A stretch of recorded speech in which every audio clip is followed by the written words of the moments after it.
ini bukan soal anak Papua seperti apa, tapi apakah ada yang memberi perhatian, menyentuh, membimbing. Yang kita butuhkan itu saja.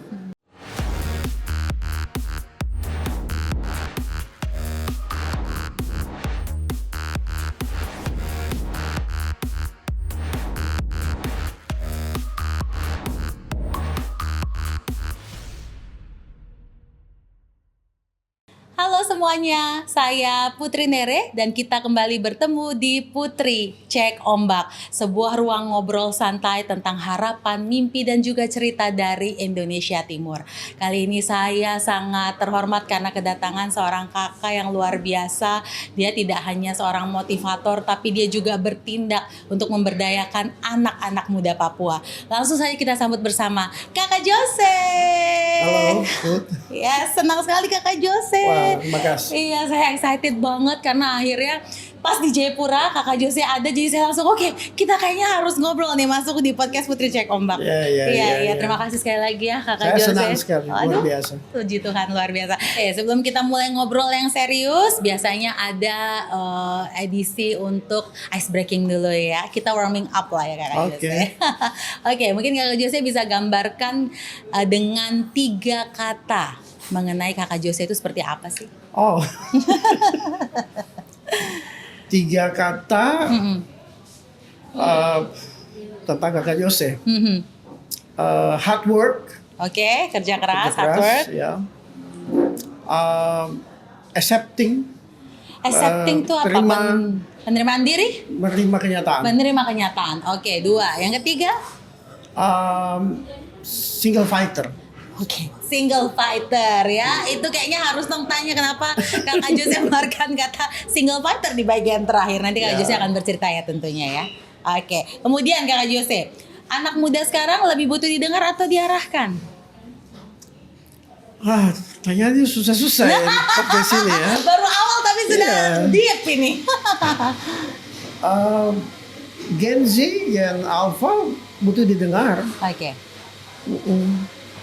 Butuh didengar. Butuh didengar ya. Oke, Gen Z dan Alpha butuh didengar. Lebih dari itu berarti diarahkan.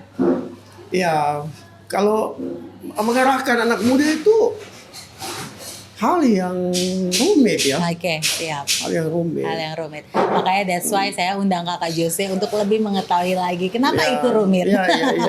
Oke, Kakak Jose. Tadi hanya awal aja, sekarang kita masuk ke intinya. Mungkin Kakak Jose sebagai awal perkenalan, mungkin bisa cerita juga kepada saya dan semua orang yang menonton, awal mula akhirnya kenapa sih Kakak Jose punya hati, punya passion untuk bergerak di pemberdayaan anak muda Papua ini dari awal. Kakak Jose bagaimana? Ya, makasih ya. Kesempatannya luar biasa. Saya juga fans. Aduh, gemes, ya ampun.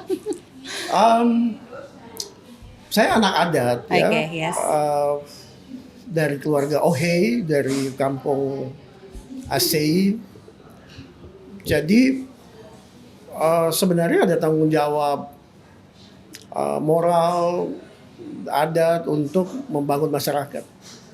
Ya, dalam rumah adat di Sentani itu tidak semua bisa jadi follow ya.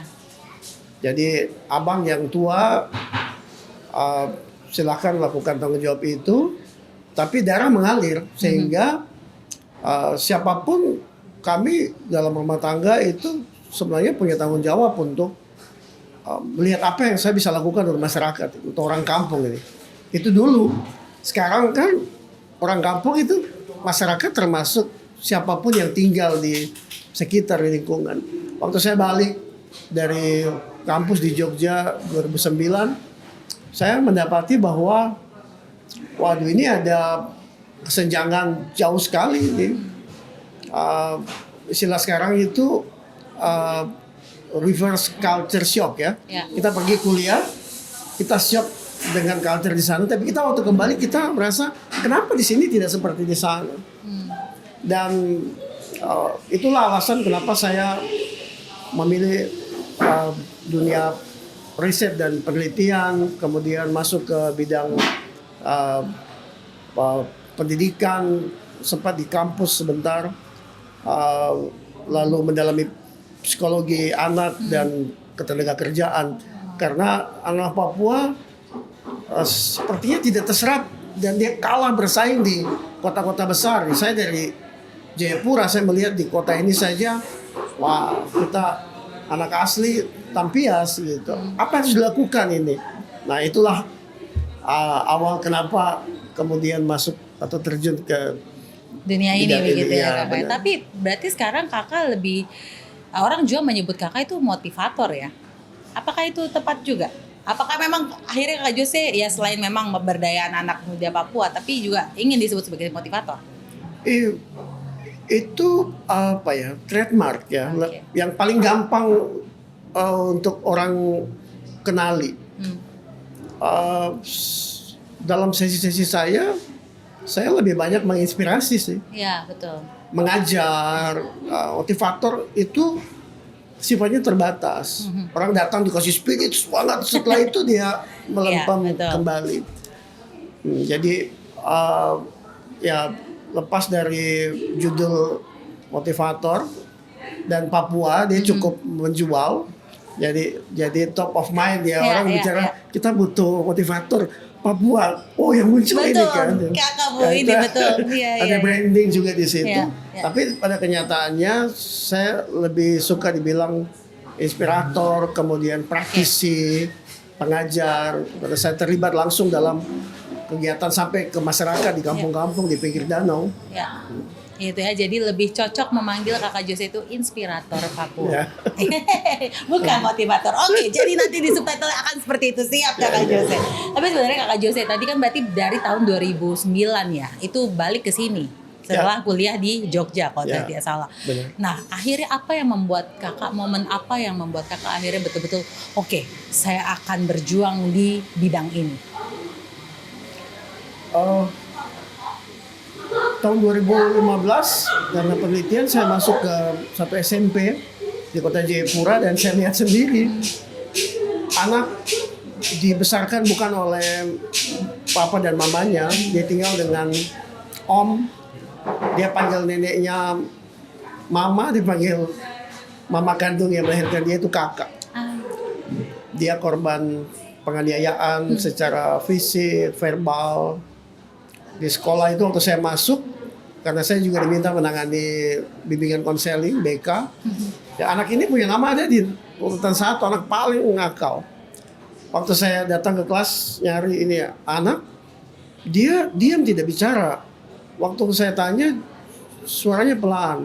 Saya mau dekatkan badan supaya dengar, dia refleks seperti mau tangkis ya. Belakangan saya tahu karena dia sering dipukul kan sama makanya ada omnya. self defense begitu ya, Ya. Kakak ya. 1 bulan ya saya menghabiskan waktu dengan anak ini untuk lihat kehidupannya dan lain-lain, dan anak itu adalah potret dari kebanyakan anak Papua. Saya kemudian bertekad ini kayaknya tidak bisa, saya harus terjun secara langsung menyentuh kehidupan masyarakat dan menyelamatkan ini bocah-bocah semacam ini. Itu tahun 2015, itu 11 tahun yang lalu. Oke. Anak itu sekarang dia usia 20-an. Teman-temannya beberapa mati. Dia saya sentuh kehidupannya pada saat itu, dia hidup saat ini. Dia baru selesai kuliah dan dia siap untuk menyambut masa depan. Saya jadi berkesimpulan bahwa ini bukan soal anak Papua seperti apa, tapi apakah ada yang memberi perhatian, menyentuh, membimbing. Ya. Yang kita butuhkan itu saja. Kita sudah lengkap punya semua. Kalau yang dibutuhkan itu kita terima, kita mungkin punya kans lebih tinggi, hasil lebih baik daripada kebanyakan orang lain. Iya, iya. Tapi kalau menurut Kakak Jose sendiri, tantangan terbesar bagi seorang anak muda Papua, bagi anak muda Papua itu apa sebetulnya? Hatinya, Oke. mental. Ya hati kan secara harfiah sebenarnya hati itu adalah pemikiran terdalam, benak. Mental anak Papua itu kan sejak masa kecil dia bisa dibilang terguncang cara dia dibesarkan ya. Ya putri lama di luar Papua lihat teman-teman dari seberang Papua ini kan perlakuannya mungkin lebih lembut, lebih Kalau anak bocah datang ke bapaknya, bapak lagi ngobrol sama teman, bapak, oh ntar ya Le gitu kan. Wah kita masih kecil-kecil, bapak ada cerita sama teman berarti datang, sembelot kok, kurang ajar, Iya. tidak tahu sopan gitu. Iya. Syok, sejak saat itu bocah ini dia ketakutan sama semua yang lebih tua, lebih tinggi, lebih terhormat dari dia. Dan kita mengalami itu, saya mengalami itu. Anak-anak Papua kebanyakan. Makanya kenapa kurang pede dalam mengutarakan diri, suka gini-gini. Ya, itu betul. Itu kayak ciri khas banget memang. Jadi Ya. kalau jago banget. Seperti saya selalu bilang, ajar anak Papua keterampilan, skill itu kayak ajar Boa Solosa lagi kamu aja cara main bola. Tidak perlu. Iya, tidak perlu. Itu otomatis. Tapi yang dibutuhkan adalah dorongan untuk dia yakin pada dirinya bahwa kok seseorang loh, kok sesuatu gitu, kok mampu. Itu yang kayak ya bagaimana tidak. Setiap hari dia pulang dari sekolah ke rumah, dia dengar orang tuanya panggil dia binatang. Jadi dia disugesti, dia afirmasi dari kecil bahwa dia tuh serendah itu level intelektualnya. Belum kalimat lain seperti goblok dan lain-lain. Itu yang membangun karakter manusia Papua. Sehingga kita kelihatan badan besar, ganteng, apa. Tapi di dalam batin kita rapuh, lembek, gampang tampias. Itu kenyataan yang harus diakui kalau kita mau membangun masyarakat ini. Dan itu dimulai dari lingkungan keluarga. Iya, pembuli nomor 1 di masyarakat Papua tuh orang tua. Jadi please orang tua jangan tutup mata. Aduh. Itu betul ya kakak. Jadi ya betul-betul orang tua yang orang mungkin ya pembuli nomor 1. Baru setelah itu ya lingkungan di luar keluarga. Iya, Ya, benar. gitu ya kakak ya. Jadi Kakak selama ini berarti jika bertemu dengan anak-anak seperti itu oke, kakak rangkul. Tapi pernahkah tidak juga berbicara dengan dongku orang tua? ya sering, selalu saya ada sesi juga Oke. untuk orang tua. Terus bagaimana Orang tua kakak? biasa bilang, itu karena tong emosi jadi. Saya bilang, Tanta, emosi itu bukan cuma, emosi itu segala-galanya. Emosi itu artinya energi in motion, energi yang didorong, disebarkan. Waktu Tanta bilang anak ini dia kata-kata negatif, Tanta sedang transfer vibrasi negatif kepada dia dan itu mempengaruhi dia. Jangankan bicara, orang tua tuh ingat anak saja, anak merasa kok, iya kan? Iya, betul. Orang tua kita kecil panas begitu, mama peluk saja kita rasanya aman. Nyaman. Orang tua dengan anak itu dia terhubung lahir batin, jasmani rohani. Jadi kalau sampai orang tua maki anak, sampai sumpah kutuk, wah apa yang kita harapkan dari kita buat anak muda ini? Iya. Tapi itu berarti kan memang kesalahan mindset kah dari para orang tua ini sendiri, kakak Jose? Kompleks sih. Oke. Iya. Kompleks ya? Saya penasaran, maksudnya kalau dari kakak Jose, kenapa itu kompleks akhirnya? Kenapa mama di rumah dia melampiaskan segala emosinya kepada anak? Karena anak yang ada di rumah, bapak mungkin pergi seharian. Kenapa mama negatif? Karena mama Papua itu makhluk Tuhan paling menderita di tanah ini. Jadi bicara perkembangan anak, bicara dulu mamanya gitu. Oke. Nah, Ya. jadi semua mama ini kenapa dia ada dalam situasi begitu? Karena mungkin waktu masih muda sekali dia dipaksa untuk menikah, atau itu kalau secara adat, atau karena dia adalah korban dari orang tuanya yang mengambil keputusan yang salah, dia pun kemudian mengulangi kesalahan yang sama. Penelitian menunjukkan anak yang lahir dari mama yang masih muda, masih sekolah, anak cewek ini kemungkinan besar dia juga melahirkan waktu masih sekolah. Terulang lah, Jadi same pattern. ya pola itu terulang, terus rantai setan yang tidak putus-putus. Nah kondisi ini berhubungan dengan kesejahteraan, berhubungan dengan kebijaksanaan, berhubungan dengan keputusan yang diambil. Dia mempengaruhi situasi dalam rumah. Anak-anak yang lahir dia kena environment negatif itu. Nanti dia ngapa-ngapain sampai jadi dia juga hamil, dia juga kemudian ada di lingkungan itu, keturunannya dipengaruhi. Jadi kompleks Iya banget. betul. Memang jadinya kayaknya pass on ya kakak, Iya. menurun begitu dari Betul. orang tua, misalnya orang tua saya ke saya. Nanti juga secara tidak sadar karena alam bawah sadar ini kan sudah dikuasai oleh itu. Jadi itu nanti berlaku juga ke anak saya dan seterusnya. Itu same pattern berulang. Betul. Betul. Nah itu biasanya kalau dari kakak Jose kalau sudah menemui hal yang seperti itu, kasus seperti itu, berarti apakah ya oke di konseling kah atau gimana kakak Jose? Di banyak sisi saya ada namanya simple hipnoterapi. Oh. Saya ngajar tips-tips gimana supaya anak Papua tuh dia bisa satu mengendalikan emosinya, Oke. dia tidak spontan. Baru ada situasi langsung. Sini di Papua tuh biasa dong bilang pukul dulu baru tanya. Iya, pukul dia mengangguk-ngangguk ya. Pukul dulu baru tanya. Sudah kan ini, bukan saya, bukan kau, kamu kasih buat sama jadi. Akhirnya Iya. masuk di penjara sana karena emosi meledak. Padahal harusnya tidak sampai segitu Oke. ya. Dan kita sering lihat kan di media sosial orang bakalai apa Ya. terjadi gara-gara emosinya terlalu spontan. Saya ngajar, oke, tahan dulu, tahan. Ada apa-apa, jangan dulu bertindak. Tarik nafas, senyum, bilang aman. Supaya kau tidak langsung ambil keputusan di saat tersebut. Nanti kau menyesal. Kemudian bentuk super sistemnya gitu. Bilang, itu bukan saya. Itu bukan kau. Temannya Oke. juga bilang, itu bukan kau. Orang, jangan kita duduk bicara orang. Kalau ada masalah kita putus itu, pembicaraan negatif itu. Ya. Lalu saya juga mengajarkan bagaimana dia secara mandiri mengintervensi frekuensi alam bawah sadar melalui suatu bentuk frekuensi di otak namanya frekuensi alfa. Itu Oke. frekuensi jembatan dari alam sadar ke alam bawah sadar. Alam bawah sadar, ya. Atau otak rasional ke otak emosional. Emosional. Sebelum tidur di malam hari, saya ajar tulis ini. Bilang saya diberkati, saya anak baik, saya berhasil, supaya dia mereverse, dia menggantikan data yang negatif yang selama puluhan tahun diisi sama orang-orang terdekatnya, Ya. masuk melalui satu sistem biologi namanya epigenetik, Ya. lalu 5 indera, mata, telinga, itu dia dengar bahwa dia bodoh, bahwa dia anak haram, Ya, bahwa betul. dia, nah itu dia harus intervensi secara mandiri. Saya ajarkan itu kepada anak Papua. Sugesti berarti ya kakak ya.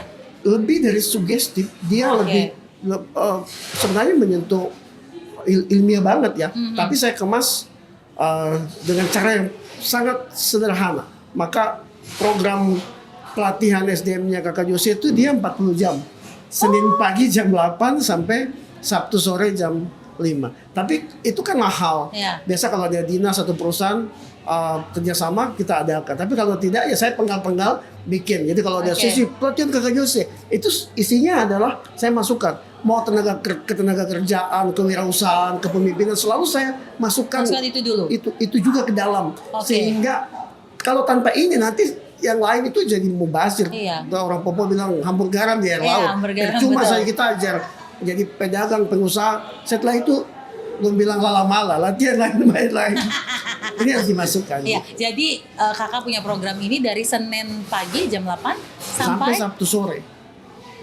Senin, Selasa, Rabu, Kamis, Jumat, Sabtu.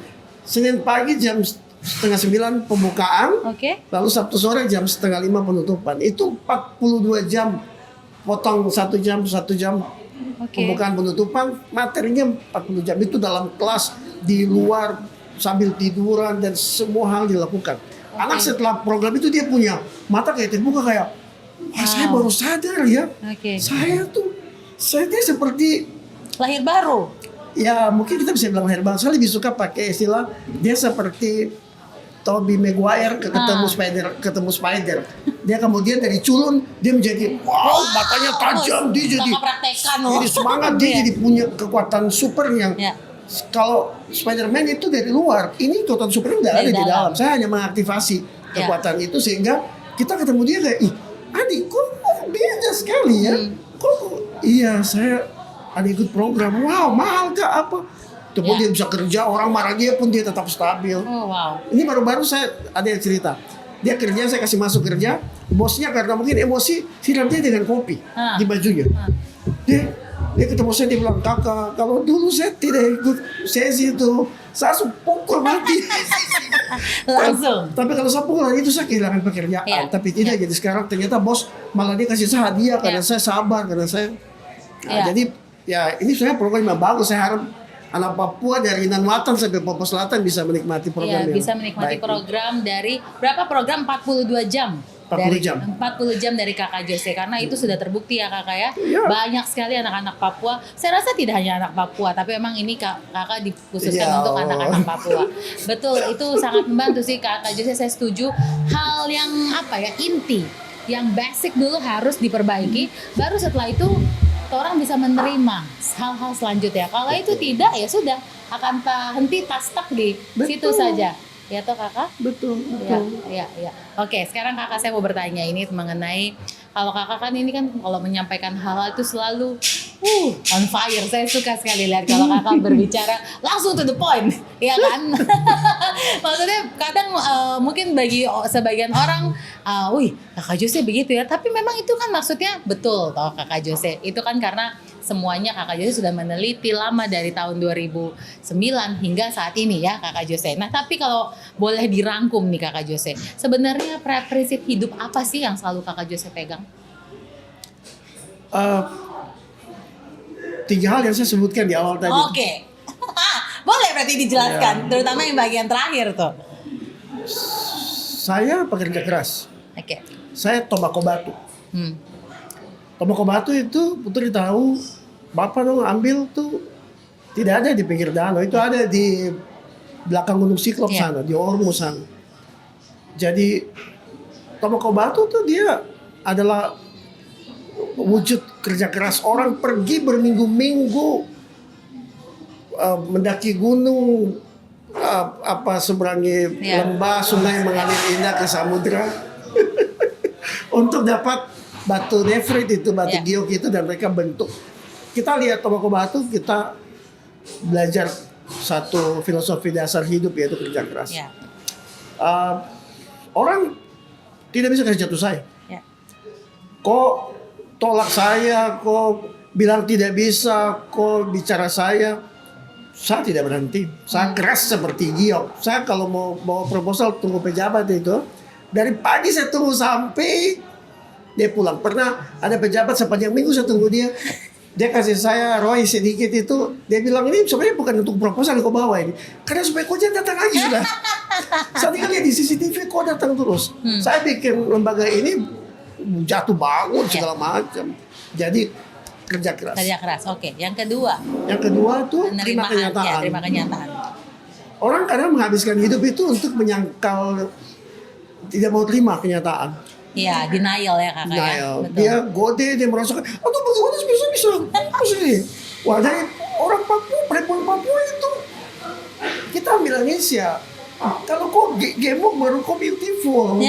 Iya, betul. Ya kan? Contoh saya dulu. Saya jadi ingat gini, tahuan nih bilang, Tom nih orang Sentani nih ya kak, puasa saja banyak tetap gue Oh, jadi terima kenyataan itu. Iya. Dan bagaimana kau bisa indah dengan kau punya Iya. bentuk itu. Nah saya ini FYI ya, saya mata tidak bisa lihat. Saya punya jarak pandang 1 meter. Saya mengalami masalah bagian yang parah Penglihatan, sudah ya. sejak saya SMA, dan semakin parah sejak COVID karena di Oke. rumah saja, Iya. di laptop. Ya.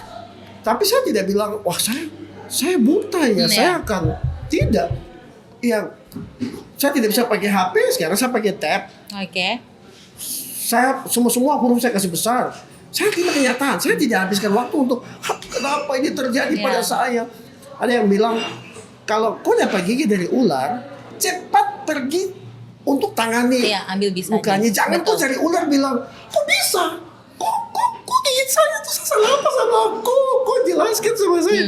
Lah, kebanyakan orang itu dia tidak selesaikan masalahnya, tapi dia urus kenapa saya yang jadi korbannya. Tuhan, kenapa saya yang kena sakit ini, sedangkan orang lain? Loh, hidup harus berjalan terus. Kau harus terima kenyataan.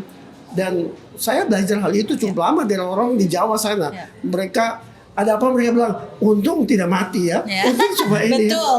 Jalan Untung terus. cuma ininya saja yang kena, tidak ininya, ya. Ya, jangan terlalu baper, urus harus orang tidak, kita tidak terlalu, kita hati tidak terlalu penting, fokus. Dan yang ketiga saya tuh single fighter, Ya, single fighter itu yang saya Iya. pengen tahu. because eagle flies alone. Oke. Ya meskipun itu juga kenapa dia punah ya. Tapi saya tuh tidak punya teman.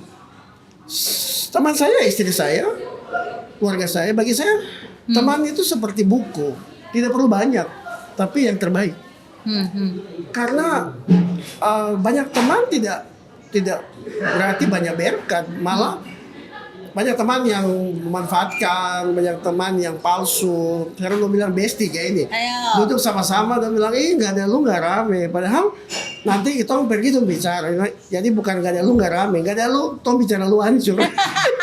Gak ada lu ya tapi jangan hancur. Jadi saya berjuang sendiri. Saya tidak bilang, aduh kalau om bantu saya boleh. Kalau ipar ini yang kerja di ini dia bisa kasih saya, tidak. Saya lakukan bagi saya sendiri adalah yang terbaik. Nanti Tuhan akan ada buat kita. Dan semua orang yang akhirnya datang mendukung saya dan jadi saya punya sahabat itu bukan karena saya cari, tapi karena orang baik akan selalu ketemu orang baik. Energinya akan dibawa datang. Saya juga suka loh dengan konten. Akhirnya kita jadi teman, jadi value yang baik jadi ngumpul. Kita tidak mencari dan kemudian tersesat, tapi Tuhan alam semesta energi yang baik membawa orang-orang yang untuk betul. kita datang. I agree that kakak. Tidak perlu, memang semakin mungkin kalau saya karena semakin umur juga tong punya circle itu memang mengecil. But that's okay. Karena saya setuju, karena pasti nanti akan ketemu saja. Tuhan akan pertemukan kita dengan orang-orang yang pilihannya yang sejalan, jadi tong bisa berjalan beriringan. Itu saya setuju, Kak. Oke, berarti tadi sudah ya kakak menjelaskan ketiga hal. Nah sekarang kita berbicara tentang anak muda Papua ya kakak. Ya kakak melihatlah dari tahun 2009 hingga sekarang ya.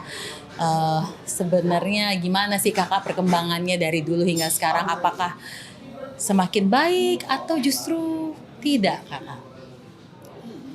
Ya kecenderungannya memburuk sih. Buruk. Banyak hal sebagai faktor. Tadi yang kita ceritakan di awal itu hanya faktor yang umum ya. Ini belum kita sebutkan tentang perubahan zaman, aplikasi, kemudian teknologi, internet, lalu kondisi ekonomi semakin sulit. Itu bikin apa yang tidak dibenahi 20 tahun yang lalu, mungkin waktu awal Otsus jilid 1, itu dia dampaknya sampai hari ini menghasilkan generasi yang dia kalau tidak kita selamatkan ini nanti orang Papua bisa saya bilang akan punah gitu. Karena Gen Z dan sekarang yang baru lahir kemarin ini Gen Alpha ini generasi manusia yang lahirnya sudah dengan gadget gitu. Nah kalau kok dari masyarakat yang lebih modern segala macam, mungkin masih ada pendekatan bisa dibikin untuk antisipasi perubahan ini. Nah kita dengan faktor yang tadi kemudian masuk teknologi, wah hancur. Jayapura ini, gue bilang fenomena cewek-cewek micet kayak ini. Kemudian anak-anak sekolah itu nonton pornografi. Saya baru 2 minggu lalu laporan masuk, karena saya juga ngurus teman-teman terhubung yang yayasan perlindungan perempuan dan anak. Ada di Waena di kos-kosan begitu, anak cewek, anak usia kelas 1 SD sama adiknya itu belum sekolah, cewek suka main di lingkungan begitu, terus mengalami pelecehan seksual dari anak kelas 6 SD. Waktu dibawa diurus itu ternyata karena dia suka nonton pornografi, dan itu sudah terjadi di lingkungan yang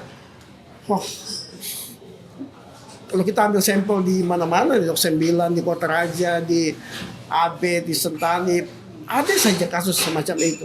Nah ini dampak yang semakin hari semakin memburuk akibat teknologi dan segala macam. Jadi singkatnya saya mau bilang Putri bahwa anak Papua OAP ini di ujung maut sebenarnya. Kita harus jaga, harus ada upaya ekstra.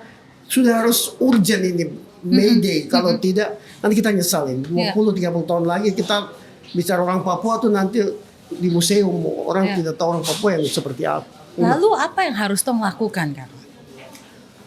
Bangun manusianya. Oke. Jangan dulu bangun jalan dan jembatan sebagai prioritas. Maksudnya ya itu penting. Orang bisa bilang, kan saya barang saja. Itu juga perlu jalan betul. Tapi dalam daftar skala prioritas, pembangunan manusia harus ada di top priority. Jembatan merah di laut ini. Itu bukan ikon kota Jayapura. Kota Jayapura itu Port Numbek. Di dalamnya ada Kai Batu, Kai Pulau, Enggros, Tobati, Nafri. Nah, apakah masyarakat adat ini mereka dapat manfaat dari jembatan merah? Mereka pun datang foto-foto situ belum tentu sebulan sekali. Jembatan merah itu adalah akses ekonomi untuk dari Kerom kemudian ke pelabuhan, pengusaha yang dapat lebih banyak manfaatnya. Nah, artinya jembatan merah bagus, kita semua senang, kita punya akses lebih bagus ekonomi. Tapi masyarakat kota Jayapura harus dibangun. Kenapa? Setiap kali tes CASN selalu ada demo. Karena masyarakat mengeluh, kenapa kami tidak terima? Kenapa ada palang-palang puskesmas sekolah? Kenapa pengusaha Papua atau mereka punya komunitas namanya HIPON, Ikatan Pengusaha Papua itu gitu-gitu aja. Kenapa anak-anak Papua itu dikasih eksklusivitas tapi progresnya tidak maksimal? Ini baru kita bicara kota Jayapura, ibu kota induk tanah Papua. Belum bagian lain di tanah ini. Nah, ini harus jadi prioritas melihat orang Papua dan kemudian BP3, OKP, Komite Eksekutif Pembangunan Otonomi Khusus Papua, MRP, DPR, Otsus, kemudian kepala daerah, OPD yang ada. Mari kita sama-sama fokus untuk bangun manusianya, bangun manusia supaya kita bisa lihat progres dalam 5-10 tahun ke depan. Memang pembangunan manusia itu tidak seksi, rapnya rendah dibandingkan bangun jembatan, bangun jalan, tapi tidak apa-apa lah. Coba kita kita sudah 20 tahun Otsus kita bangun semua. Toh Papua gini-gini aja toh. Sekarang coba bisa tidak? Daripada kita mikir terlalu jauh dalam infrastruktur, kita bangun manusianya supaya manusia ini besok dia bukan cuma menikmati pembangunan, tapi dia terlibat. Pengusaha Papua bisa juga dapat proyek bangun ini bangun itu, tidak tampil hanya dapat support di pinggir-pinggir jalan, tapi menjadi pelaku utama, pengusaha utama. Karena dia dibangun dulu pada kesempatan pertama. Nah, jadi menurut Kakak untuk membangun manusia Papua itu bagaimana cara yang tepat? Apakah lewat wirausaha atau bagaimana Kakak? Komite Eksekutif Pembangunan Otonomi Khusus Papua itu ada punya bidang SDM. Saya lihat SDM, pendidikan. Nah, pertanyaan saya apa yang dilakukan di BP3 OKP? Apakah ada khusus yang mau kaji tentang SDM Papua? Di OPD pemerintah itu ada SDM, tapi itu SDM untuk aparatur sipil, untuk pegawainya, khusus untuk membangun pembinaan manusia Papua itu setahu saya belum ada. Selalu disisip masuk ini. Jadi selalu ada pelatihan kewirausahaan, pelatihan ketenagakerjaan. Anak Papua disuruh datang untuk ikut pelatihan. Mama Papua disuruh datang untuk dengarkan pengarahan. Tapi setelah itu mereka tidak lakukan. Kenapa? Karena tidak ada pembangunan manusia seperti yang tadi saya sampaikan. Bangun jiwanya gitu. Obati luka batin akibat masa kecil yang parah tadi.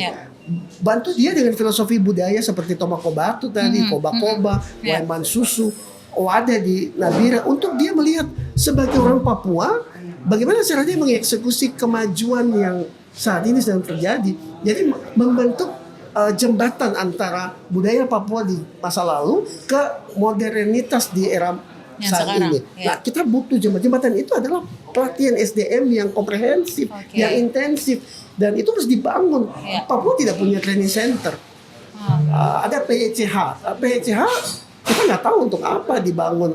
Saya ke situ ada untuk ini, untuk itu, tapi untuk membangun jiwa manusianya saya belum lihat. Yang membangun mental begitu ya. Padahal PECH itu saya tidak salah, dia meniru YMCA dari Amerika, di mana anak muda apa kulit hitam datang, mereka dibangun. Nah, komunitas itu justru yang ditekankan bukan basketbolnya, bukan musiknya, tapi pertama-tama dia dibina dulu. Kalau kita nonton film-film apa namanya Jordan lain-lain itu kan mereka datang, mereka dibina dulu.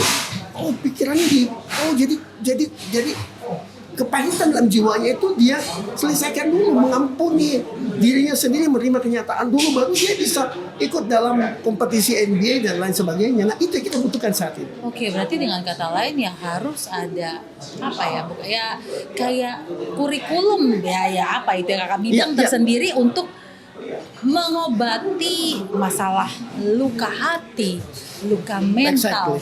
Dan mindset. Benar sekali. Perlu itu dulu.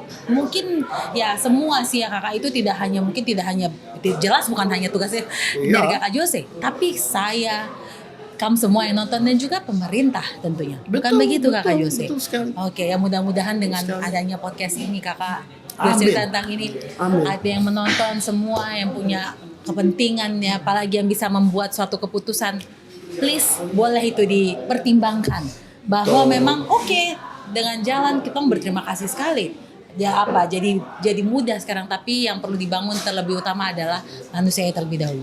Betul. Begitu ya, nah, itu ya? Tidak mudah. Ya. Ari Ginanjar sejak tahun 90-an di Jakarta sudah menawarkan ini ke pemerintah, tapi sampai hari ini Ari Ginanjar pun bisa dibilang single fighter. Jadi kalau di Papua bisa dilaksanakan, wah itu amazing. Dan ini yang bikin Singapura maju kan. Lee Kuan Yew, cara dia bangun Singapura adalah dia membangun manusianya nih. Gimana supaya keluar dari yang masyarakat Melayu dan Tionghoa yang miskin di suatu pulau kecil menjadi suatu negeri yang adidaya di Asia Tenggara, bahkan di Asia. Manusianya dulu Ya. Oke, siap. Jadi ya kakak memang dari 2009 hingga sekarang tentunya banyak juga ups and down ya kakak ya. Iya pasti. Oh pasti, hambatannya banyak bisa dibilang. Tapi memang akhirnya apa yang membuat kakak itu terus untuk berjuang, berbagi dengan adik-adik di sini itu apa kakak? Apakah memang terus harapan itu tetap ada atau bagaimana kakak? Ya tidak gampang. Karena motivator juga butuh motivasi. Iya betul. Walaupun single fighter ya, tapi tetap butuh motivasi. Apalagi kan single fighter tuh dia tanpa bias dan lain-lain, tapi kelemahannya adalah pada saat dia down, ya dia down sendiri tuh. Draining. Ya. Apalagi tidak semua orang menyambut baik kan. Beberapa pejabat lihat saya, mereka bilang, ini sebenarnya anak kita bikin apa kan? Iya. Jadi saya tuh juga semacam dilema ya. Mahasiswa garis keras bilang saya ada BIN, ada TNI di belakang saya. Saya kaki tangan intelijen. Ya, saya pernah dengar itu. Tapi pemerintah di Jakarta bilang saya Papua Merdeka. Wah, saya bilang sebenarnya saya siapa? Seperti Yesus bilang Petrus, sebenarnya siapakah aku ini? Jadi saya banyak disalahpahami. Orang tidak tahu saya. Saya aja kalau saya sendiri, saya membangun semua sendiri. Yang bikin saya kuat adalah testify dari anak-anak yang sudah berhasil datang ke saya. Sudah berhasil atau on proses. Mereka bilang, kakak, saya harusnya sumatin. Kakak, saya ini definisinya kegagalan. Kakak saya lahir di tempat sampah. Kakak saya ini kaifa. Sentani bilang anak rumput. Tapi waktu saya datang dengan kakak pemateri, waktu saya ikut pelatihan, saya tahu bahwa orang punya opini tidak harus jadi saya punya reality.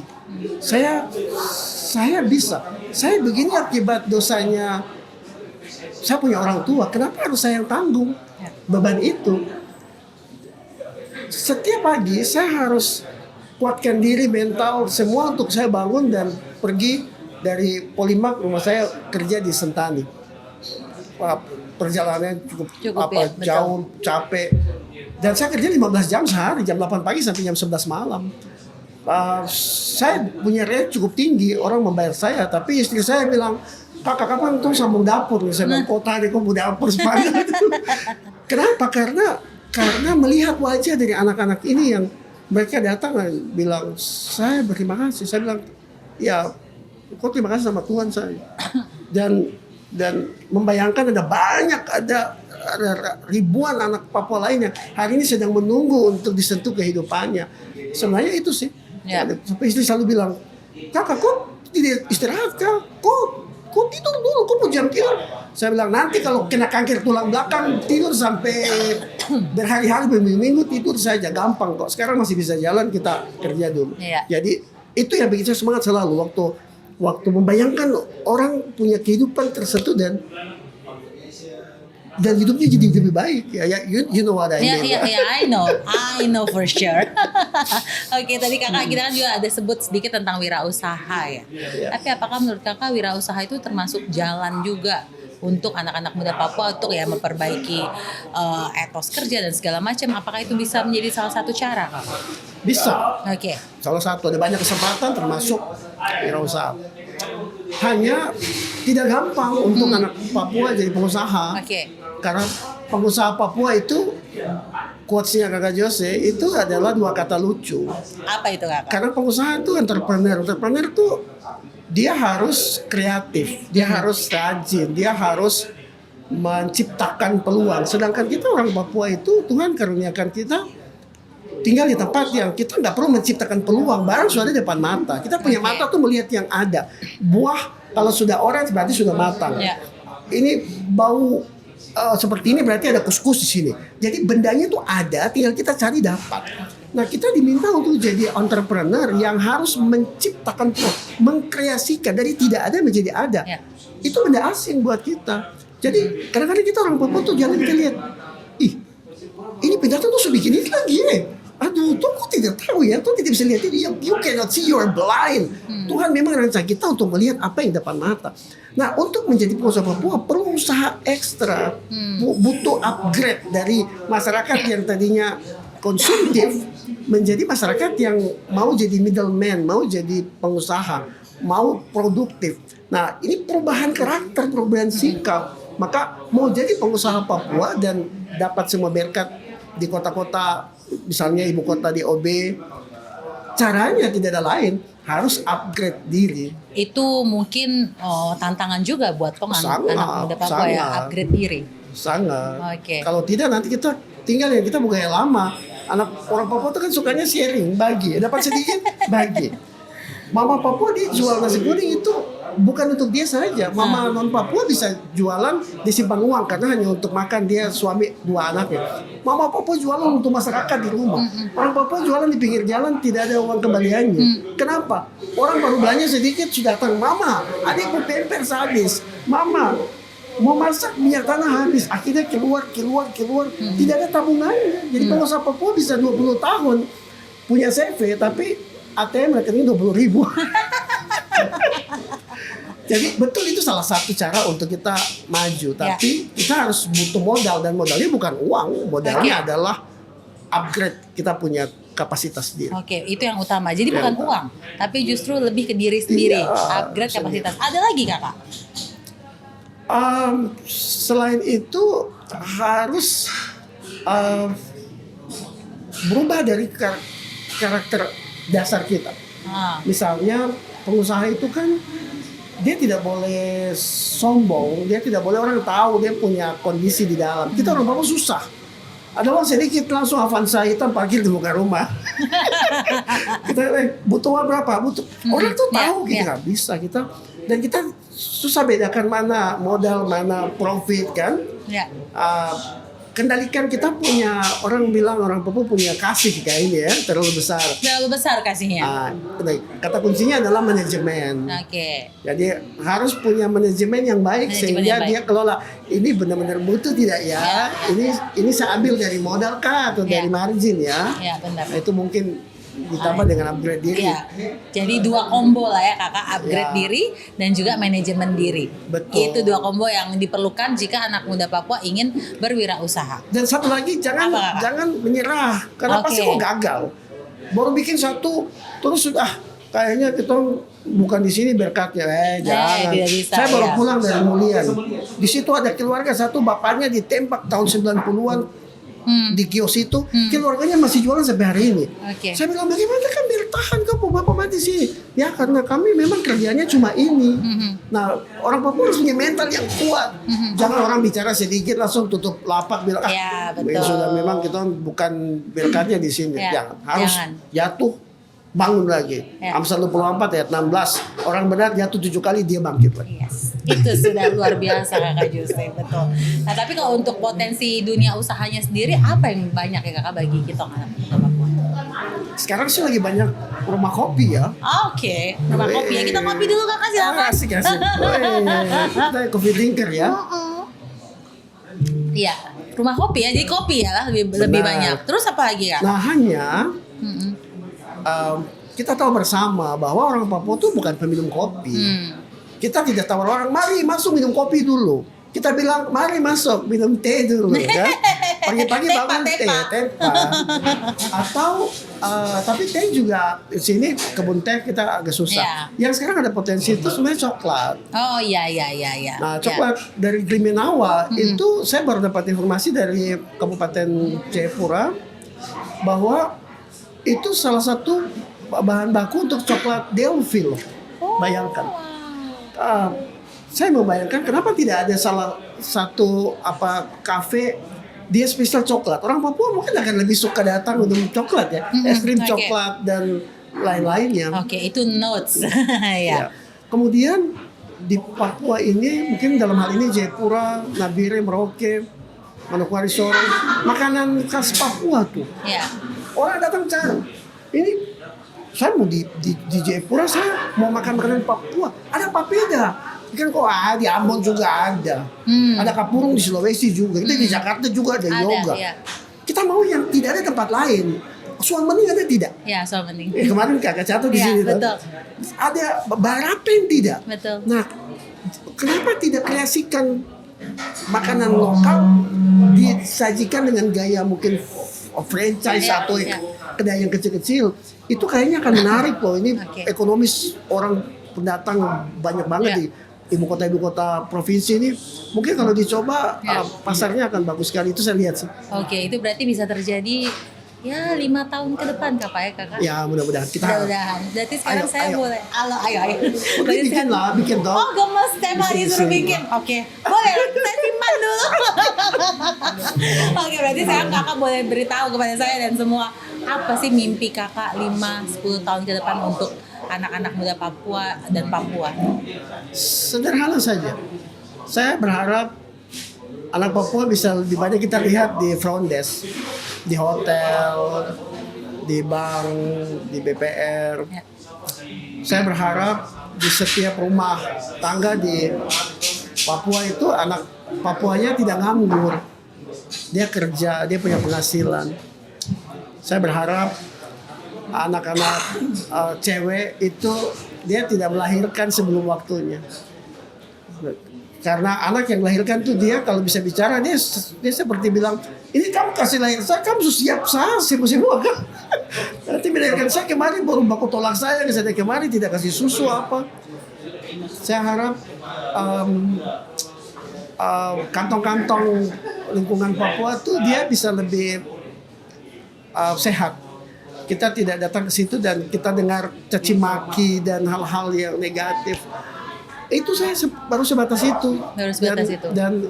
Dan itu kerjanya bisa 20-30 tahun. Ya. Oke, berarti pertanyaan saya salah itu 20 hingga 30 tahun ke depan. Tapi who knows tuh Kakak, Iya, kita lihat saja. Tapi pasti bisa kalau pasti kita kerja bersama-sama. Yes. Bisa. Sekarang ini kan namanya Putri Cek Ombak tuh Kakak. Apa Jadi itu? saya mau cek Kakak punya ombak sekarang ini bagaimana di kehidupan? Sedangkah, besarkah, atau kecil saja?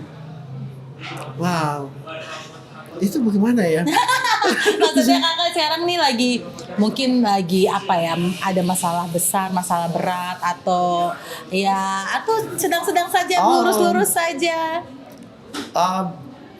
Stanley dari Marvel bilang with great power comes great responsibility.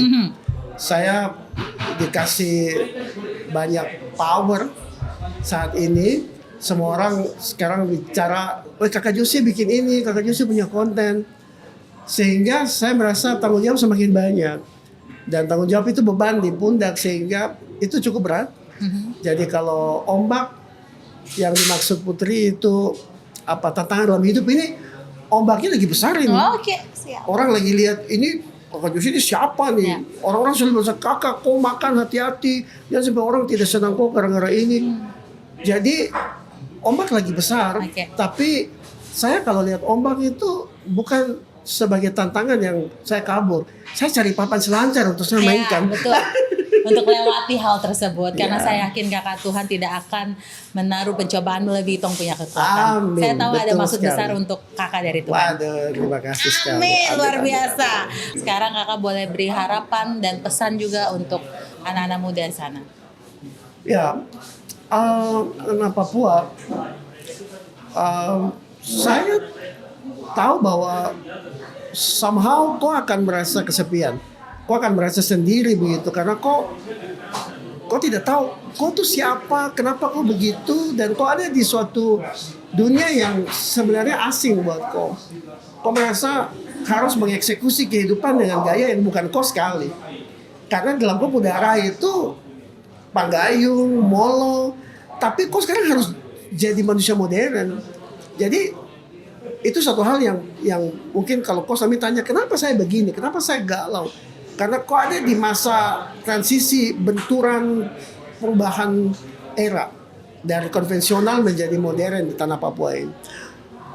Dan kalau kau kemungkinan kau yang nonton ini berangkat dari keluarga yang ya begitulah. Kalau bukan tidak punya bapak, ya bapak ada tapi bapak tidak hadir.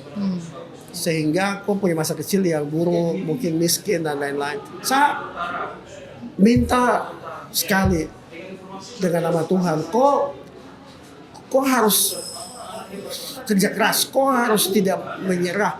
Kau jangan orang tua dan siapapun punya dosa kau yang tanggung. Itu bukan kau yang salah. Kita tidak bisa atur kita lahir di mana, kapan, dari siapa. Tapi kita bisa arahkan kita punya jalan hidup ke depan. Ya. Hanya ada satu tiket untuk keberhasilan di kehidupan ini, yaitu hidup saja. Banyak orang punya skill dan lain-lain, tapi dia putus asa dan dia tampias, dia mati. Tapi kalau kau bertahan hidup, jangan mati. Jangan ada apa-apa langsung bilang, saya mati dari dunia. Kok hidup saya, kau tidak tahu apa yang tunggu kau di ujung jalan. Mungkin Tuhan sedang siapkan berkat, mungkin kau ketemu dengan saya dan pelatihan, mungkin ada pemerintah punya sesi, mungkin melalui podcast yang bagus ini, ada orang lihat kau punya kehidupan. Selalu harus punya harapan, selalu hidup sehari demi sehari. Nanti besok pasti akan lebih baik. Ya. Jangan mundur, jangan menyerah. Kau terlalu berharga untuk menyerah dalam dunia yang Papua hari-hari gini. Orang datang dapat semua hal di sini, masa kau yang punya aku layak terus kau tersingkir ya. Kakak. Itu yang saya harap. Jadi tetap hidup, jangan menyerah. Jangan menyerah. Yes, itu saja pesan dari kakak Josie. Oke kakak, sekarang apa yang ingin kakak tinggalkan as your legacy dari seorang kakak Josie? Saya mau orang di luar sana bahkan internasional itu punya image yang lebih baik tentang orang Papua. Amin. Don tidak tahu bahwa Tanah Tabi ini di berabad-abad yang lalu ada raja besar. Dia punya kekuasaan dari Gunung Davansoro sampai Gunung Honong sampai ke ujung Minangwatan sana. Ya. Jadi saya mau orang lihat orang Papua itu dengan kacamata yang lebih baik. Seperti sekarang mereka lihat di kakak Josie itu bagus ya. Kalau obrolan saya mau bilang bahwa orang Papua ada banyak yang hebat-hebat. Kok hanya selama ini lihatnya beberapa dan kok ya saya ingin lebih banyak anak Papua muncul. Jangan cuma Billy saja, jangan cuma Jos saja, jangan cuma Putri Dere saja. Betul. Tapi anak Papua banyak ini semua temukan dia punya virtue, dia punya panggilan dan dia menjadi dirinya gitu. Dan ya kita menunggu supermodel dari Papua, kemudian aktor film dan kemudian atlet luar biasa dan tokoh-tokoh hebat bahkan politikus yang orang lihat orang bilang Papua memang luar biasa. Bukan cuma alamnya saja tapi manusianya. Luar biasa. Oke, sekarang kita masuk ke segmen setuju atau tidak setuju. Yang pertama, anak muda sekarang terlalu mudah menyerah. Setuju. Oke, tadi kakak sudah jelaskan di awal ya. Kemudian, lingkungan menentukan masa depan seseorang. setuju. Oke. Tapi Kemudian, tidak absolut. oke. Orang bisa di lingkungan terburuk keluar menjadi juara juga ada. Ada ya, oke. Mindset lebih penting daripada kondisi. Oh, sangat setuju. Kenapa itu kakak? Keadaan bisa sama, tapi mindset menentukan eksekusinya. Sama-sama susah. Tapi yang satu menyerah, yang satu melihat itu sebagai kesempatan dia bertahan dan berhasil. Banyak survivor dari perang dan lain-lain karena dia punya mindset. Dia tidak lepas harapan. Ya, oke. Selanjutnya, anak Papua punya potensi besar tapi kurang diarahkan. Iya, setuju. Oke, kenapa itu kakak? Ya mungkin yang mengarahkannya tidak ada atau terlalu sibuk atau banyak kepentingan. Oke. Butuh ada untuk mengarahkan juga. Ya, siap. Yang terakhir, kegagalan adalah bagian penting dari hidup.